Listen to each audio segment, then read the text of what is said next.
नमस्कार। आप देख रहे खबरों की दीवार से जीवाल में हूं Manish Jaiswal.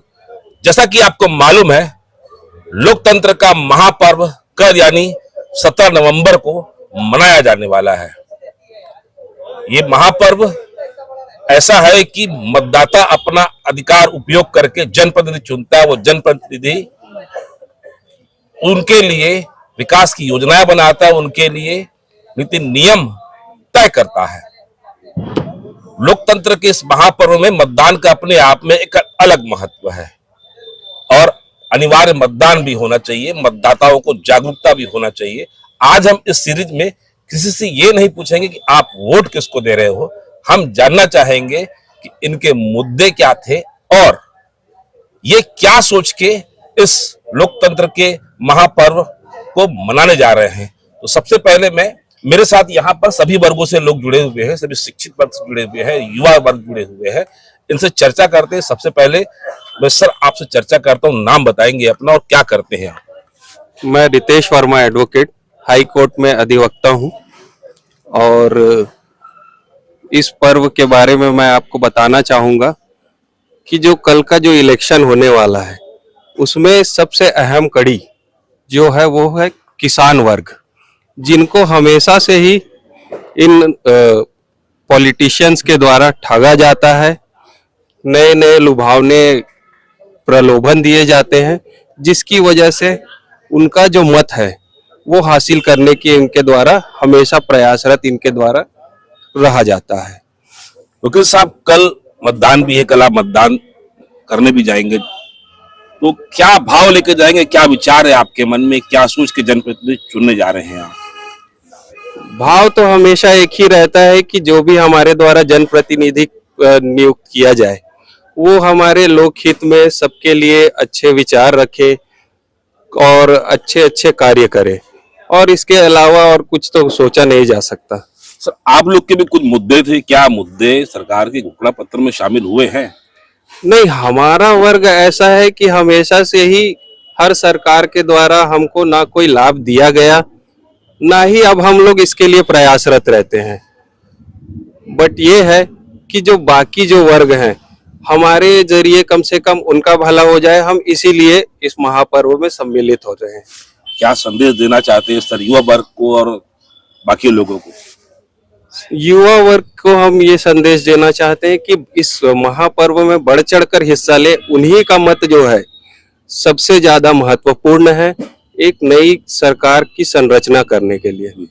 Thank you sir. क्या नाम है भैया आपका? मेरा नाम प्रशांत वर्मा है। वर्मा जी, क्या करते हैं आप? मैं फिलहाल पेशे से कृषक हूँ। युवा किसान है मतलब आप? बोलते तो वैसे ही है। आप लोगों के लिए तो वर्मा जी इस बार इस महापर्व में विशेष योजनाएं दोनों पार्टियों की ओर से आई हुई है, मैं उन पर नहीं जाना चाहता। क्या सोच के मतदान इस बार कर रहे हैं? फिलहाल तो पहले शिकायत करना चाहूंगा मैं जी, दोनों पार्टियों से शिकायत करना चाहूंगा कि यदि आप एक कृषक के लिए, किसान के लिए आप योजनाएं ला रहे हैं, बहुत सारी चीजों को सोच रहे हैं वहां पर कि हाँ इस किसान को इतना फायदा हो, इस किसान को इतना फायदा हो, तो वहां पर ये 3100 रुपए समर्थन मूल्य, 3200 रुपए समर्थन मूल्य, कर्जा माफी, उसके बाद ऊपर से बोनस, 4 किस्तों में बोनस, पिछला 2 साल का बोनस, ये सब स्थितियों को खत्म करना चाहिए। पहले एक किसान को जितना फायदा पहले ही एक बार में होना चाहिए था, वो फायदा टुकड़ों टुकड़ों में क्यों किया जा रहा है? और दूसरा चीज ये है कि आप यहाँ पर एक नीलामी कर रहे हैं उनका, किसानों का, कृषकों का, ये उचित नहीं लगता। सर आप किसान भी हैं वर्मा जी जैसे आप, तो गणित क्या है जैसे कि पिछली सरकार कह रही है कि 600 रुपए आपको शायद प्रति कुंटल 2 साल का बोनस मिलेगा 300 रुपए के हिसाब से। अभी की सरकार भी कह रही है कि हम कर्जा माफी करेंगे और 3200 भी देंगे। तो आप किसान भी हैं, कर्ज भी लिए होंगे, तो आपके हिसाब से सूटेबल अभी क्या लग रहा है आपको, और आम मतदाता जो है, आम किसान जो है, उनके मन में चल क्या रहा है? देखिए यहाँ पर पार्टीगत बात तो नहीं कर सकते अभी जी। पार्टीगत ना मैं कुछ बात करूंगा ना कुछ बोलूंगा। मैं ये बोलूंगा कि चाहे भाजपा हो, चाहे कांग्रेस हो, चाहे आम आदमी पार्टी हो, चाहे जनता कांग्रेस जोगी के क्यों ना हो, यहाँ पर ये मुद्दा है कि 300 रुपए बोनस पिछले 2 सालों का 2016, 17, 18 जब कभी बचा हो, उस बोनस को उस समय क्यों नहीं दिया गया? दूसरा चीज, अभी 4 किस्तों में जो बोनस की बात आ रही है, डिफरेंस अमाउंट जो मिलता है हमको 500 रुपए 4 किस्तों में, वो भी यदि आप यथाशक्ति आपकी क्षमता है तो आप वहां पर उस चीज को पहले दिया जा सकता था। आप इसको चुनावी समीकरण, चुनावी मुद्दा बनाकर आप बार बार पेश करेंगे किसानों को, कहीं ना कहीं आप नीचा दिखा रहे, इस टाइप का भी एक मैसेज जाता है जनता के बीच में। मतलब अभी आप लोगों के बीच में जा रहे हैं तो आप लोग टारगेटेड हो जा रहे हैं। बिल्कुल बिल्कुल हो रहे हैं टारगेट वहां पर। सिर्फ किसान वर्ग ही नहीं है, व्यापारी वर्ग भी हो गया, ब्यूरोक्रेट्स बैठे हैं, प्रशासनिक अमला है, इन सब चीजों पे भी उनका भी डीए एरियर्स, शिक्षा कर्मियों का भी बहुत सारा आंदोलन चलते रहता है, स्वास्थ्य कर्मियों का आंदोलन चलता है, महतारी योजनाओं के महतारी लोगों का भी आंदोलन चलता है। उस समय वहां पर ये सब बातें क्यों नहीं उठ रही हैं? आप सरकार, दोनों सरकार, जो भी सरकार आएंगी उनसे मेरा सवाल ये पूछता हूँ वहां पर कि आप लोग यदि इस जनता के हिसाब से और इस योजनाओं के हिसाब से आप काम कर रहे हैं तो उस योजनाओं पे तुरंत निराकरण क्यों नहीं किया जा सकता? आप ग्रामीण पृष्ठभूमि से भी आते हैं, जैसे तो अभी मतदान को लेकर किसानों के बीच क्या उत्साह है? किसानों के बीच सबसे पहली चीज है कि एक किसान, चाहे वो अल्प छोटा हो या बड़ा किसान हो, जो जैसा भी किसान हो, उसके लिए कर्जा, किसी भी आम आदमी के लिए कर्जा बहुत एक सर का दर्द होता है वहां पर। उसके लिए वो कर्जा माफी होना बहुत बड़ी चीज हो जाती है। कर्जा लेते काहे के लिए है? जैसे गांव की पृष्ठभूमि में देखा जाए, जाकर वहां पर खड़ा होकर, तो वहां पर एक शादी होती है, घर में बर ब्याह होते हैं, तो उस समय भी कर्जा लिया जाता है। शहरी क्षेत्रों में भी देखा जाता है कि भाई शादी है, तो निजी कर्जा हो गया ना। निजी कर्जा हो गया। किसान को यदि खेती करने के लिए कर्जा की बात आ रही है तो वो सरकारी योजनाएं ही थी वहां पर, यूरिया, डीएपी, पोटाश, राखड़, जितने भी खाद हैं, इनके बीज हो गया वहां पर, इनको वो मजबूर कर दिया गया कि आप कर्जा लेके दिया जाए इनको, जबकि आप उस समय ही उसको पहले दे सकते थे। उसको आप वैसे भी वो धान में लिंकिंग में कट जाता है वो, तो वैसा भी वो कर्जा नहीं कहलाता उनके लिए वो। लेकिन उसके बाद केसीसी हो गया, उसके बाद भी और अन्य खर्चे होते हैं किसानों के, निदाई कोड़ाई, इन सब चीजों में पैसे लगते हैं, तो वहां पर उसके लिए वो किसान कर्जा उठा लेता है। क्या सुझाव है आपका? एकदम मेरा सुझाव ये है यहाँ पर कि पहला तो उसको कर्ज के दायरे से हटाया जाए, या तो फिर कर्जा दिया जा रहा है तो वो कर्जा माफी भी, तो वो उस समय ही उसमें जैसे ब्याज लगता है केसीसी पे 3%, 7%, 12% का, तो उस समय उसको उस हिसाब से लाभ हानि का क्या गणित है बताएंगे वर्मा जी? जैसे मान लीजिए मेरी 10 एकड़ मेरी जमीन है और 15 कुंटल मेरा पिछले साल का है, और अब 2 साल का जैसे मेरे को बोनस मिलेगा, तो और मैं कर्जा लगभग 20-25 हजार रुपए मैंने लिया है, तो फायदे में कौन है अभी? फिलहाल अभी दोनों बड़ी पार्टियों को यदि तुलनात्मक रूप से देखा जाए तो वहां पर यह समझ में आता है कि फायदा दोनों जगह पे है। दोनों को है। दोनों को है, दोनों से हो रहा है, मतलब दोनों से फायदा हो रहा है। एक किसान यदि भाजपा में वोट डालता है तो उसको 3100 रुपए मिलना है समर्थन मूल्य पे, जो कि एक साथ राशि मिलेगी। कांग्रेस पे दिया जाए तो 3200 रुपए वो 4 किस्तों में मिलेगा। कर्जा माफी अलग है। कर्जा माफी अलग है। कर्जा माफी जिसके 25,000 रुपए, जैसे आप बोल रहे हैं 25 एकड़ जमीन है, 25,000 रुपए कर्जा है, तो वहां पर यदि पिछला जो 2 साल का बोनस बचा हुआ है वो यदि मिलता है आपको, तो वहां पर आपका कर्जा माफी वैसे ही हो गया, वो 25,000 का राशि। उत्साह है कल वोट देने को लेके? बिल्कुल, गांव में तो देखने को मिल रहा है, हमारे बहुत उत्साह है लोगों को। माहौल बन गया, एकदम माहौल बन गया है। 50-50 का आंकड़ा है, देखा जाए जो जीते। संदेश क्या दे रहे गांव वाले इस बार? गांव वाले संदेश यही दे रहे हैं कि सबसे पहले तो वहां पर शराबबंदी, इन सब चीजों पे बहुत जोर दिया जाता है हमारे गांव में। हाँ, क्योंकि वहां पर ये देखा जा रहा है कि शराब, और जो खासकर सरकारी योजनाओं के तहत भी बात करूं, वहां पर चाहे वो चावल का वितरण हो, चाहे आपका सरकारी योजनाएं बहुत सारी चल रही हैं, गोबर खरीदी है वो चल रही थी अभी 5 सालों से, विगत 5 सालों से, उसको देखते हुए समझ में आता है कि वहां पर जो एक बनिहार जो सिस्टम चलता था पहले कि हाँ ये इतने बनिहार इजिली मिलते थे, वो चीजें आज नहीं मिल रही हैं अभी, वो थोड़ा मुश्किल हुआ है। अब तकनीक की ओर जाना पड़ेगा, आप लोग तकनीक की ओर बढ़ना पड़ रहा है। क्या नाम है भैया आपका? आशुतोष मिश्रा। क्या करते हैं मिश्रा जी? स्टूडेंट भी है, एक्स बिजनेसमैन रह चुके हैं। एक्स बिजनेसमैन भी रह चुके हैं। हाँ। कल लोकतंत्र का महापर्व है, मतदान है, क्या भाव है, क्या विचार है? आप वोट देने जा रहे हैं, कितना उत्साहित और कितनी बार दे चुके हैं वोट अभी तक? वोट मैं दे चुका हूँ, फिलहाल मैं 31 साल का हूँ। अच्छा। 18 के बाद वोट दिया दे चुके कई बार? बहुत बार वोट दिया जा चुका मेरे द्वारा। उत्साह है, बिल्कुल है, डेमोक्रेसी की बात है, और ये तो कल ही जनप्रतिनिधियों से क्या उम्मीद रखते हैं आप जिनको चुन रहे हैं? जी, जो वादे किए जा रहे हैं उनको निभाया भी तो जाए, कि हर बार हम सिर्फ वादे ही करें। जैसा कंपटीशन चल रहा है कि हम इतना धान का ले रहे हैं, हम उतना धान का दे रहे हैं, ये तो सीधा सीधा ये हुआ ना कि आप वोट बाय करने का कोशिश कर रहा है। तो ये कब तक चलेगा? और स्टूडेंट भी जैसे रह चुके हैं तो क्या उम्मीद करते हैं कि अभी आपके पास जैसे बचा हुआ है अभी परीक्षा देने के लिए भी, जो बीत गया सो बीत गया, अब अगली सरकारों से क्या उम्मीद करते हैं एग्जाम वगैरह को लेकर? एग्जाम में जैसे कि अब मैं नाम ले भी सकता हूँ, नहीं भी, जो कि अभी पिछला चल रहा है पीएससी का, वो बीत गई बात, बीत चलिए। गई है। अब आप क्या उम्मीद रखते हैं? उम्मीद यही है कि अगर एग्जाम हो रहा है तो फेयर रहे, ट्रांसपेरेंसी होनी चाहिए। ट्रांसपेरेंसी बिल्कुल होनी चाहिए, क्योंकि लाखों युवा अपना सारा काम छोड़कर या काम करते हुए इतने प्रेशर के साथ भी अगर वो एग्जाम दे रहे हैं और इस फेथ में दे रहे हैं कि हमारा चयन होगा, और इसी उम्मीद पे शायद वो कल वोट भी डालें, जी। उस पे भी जो भी सरकार आएगी युवाओं के साथ इंसाफ होना चाहिए, बिल्कुल होना ट्रांसपेरेंसी आनी चाहिए। चाहिए, नया सिस्टम बनना चाहिए। बिल्कुल बनना चाहिए, वही क्योंकि विचार है। भारत युवाओं का ही देश है जी। और युवाओं का तो सोचना ही पड़ेगा आपको, जी, कोई बात ही नहीं। धन्यवाद। क्या करते हो भैया? मैं बिजनेस स्टार्ट करने वाला हूँ, नया स्टार्टअप नया शुरू करने वाले हैं। शुरू करने वाले हैं। कल लोकतंत्र का जैसे महापर्व है, कल मतदान है, जी, क्या उम्मीदें हैं, क्या भाव लेकर, किस आधार पर आप कल जनप्रतिनिधि चुनने जा रहे हैं?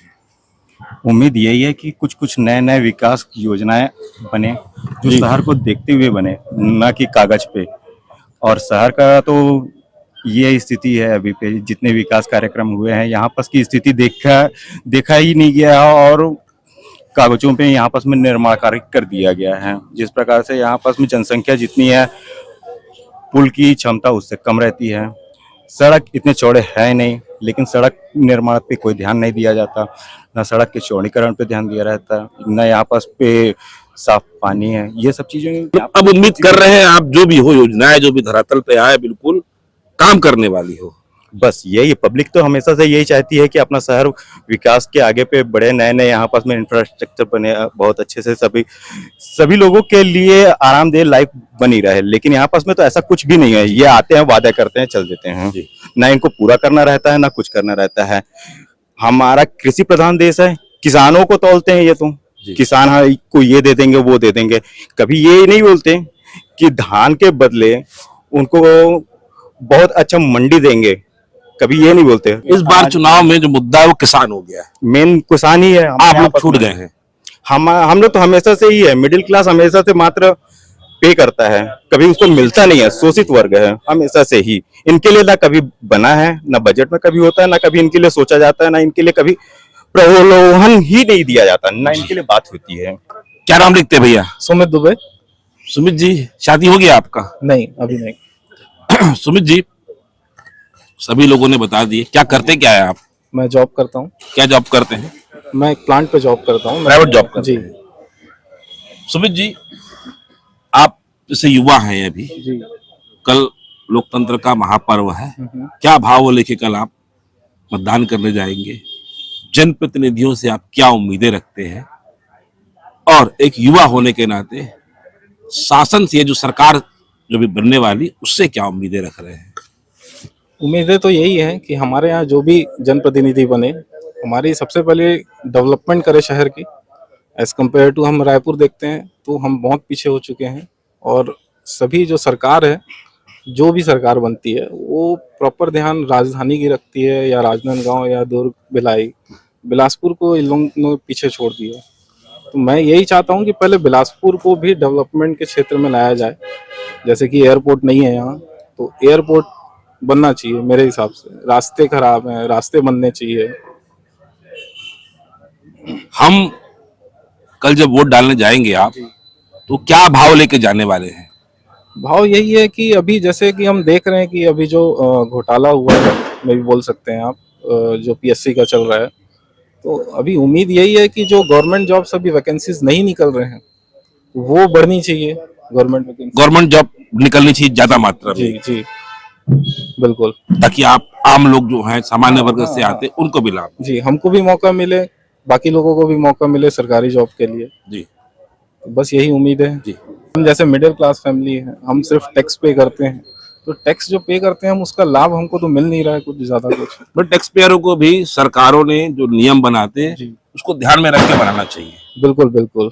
और एक चीज और ये है कि हमारे डेवलपमेंट का एक कारण ये भी है कि जो नहीं हो रहा है वो, एक उम्मीद ये है कि मेरी एक आईटी सेक्टर यहाँ होना चाहिए छत्तीसगढ़ पे। अगर वैकेंसीज निकलनी है प्राइवेट में भी तो आईटी सेक्टर्स की मांग। आपका जो ओवरऑल कहने का मतलब है, जी किसानों का तो एक मुद्दा है ही है, लेकिन इंफ्रास्ट्रक्चर पर सरकारों ने, जो नई सरकार अभी आएगी, उनको ध्यान देना चाहिए, जी है ना। इंफ्रास्ट्रक्चर है तो जो शहरी क्षेत्र में जो लोग रहते हैं, एम्प्लॉयमेंट के चांसेस ज्यादा है। ज्यादा बने। आप खेती कर नहीं सकते, लेकिन आपको जॉब ही करना है, गवर्नमेंट जॉब की कोई गारंटी नहीं है। इंफ्रास्ट्रक्चर पर सरकारों ने विशेष ध्यान देना चाहिए। तो कल आप जब मतदान करने जाओगे, इन बातों को भी ध्यान में रख के जाओगे। जी जी, धन्यवाद। तो जैसा कि आपने देखा, अभी हम शिक्षित वर्ग से बात कर रहे थे, वकील भी है, किसान भी है और उद्यमी भी है, रोजगार की तलाश कर रहा और रोजगार कर रहा युवक भी है। इसके अलावा आगे की भविष्य की प्लानिंग कर रहे हैं, स्व उद्यमी भी है, नए स्टार्टअप की तैयारी कर रहे हैं। लोकतंत्र का जो महापर्व है, जनप्रतिनिधियों से मतदाता भारी उम्मीदें करता है, और ये जब उम्मीदें खरी नहीं होती तो मतदाता उन जनप्रतिनिधियों को बदलता है। अब तक का जैसे इतिहास रहा है कि सत्ता कभी भी किसी की नहीं रहती, आज कोई है तो कल कोई और रहेगा। आम मतदाता बस ये चाहता है कि कल जो भी रहे या जो आज है वो उनकी भी सुने, उनकी समस्याओं पर भी ध्यान दे। मुद्दा सिर्फ एक या दो नहीं होना चाहिए, सर्वांगीण विकास होना चाहिए, यही एक मतदाता चाहता है।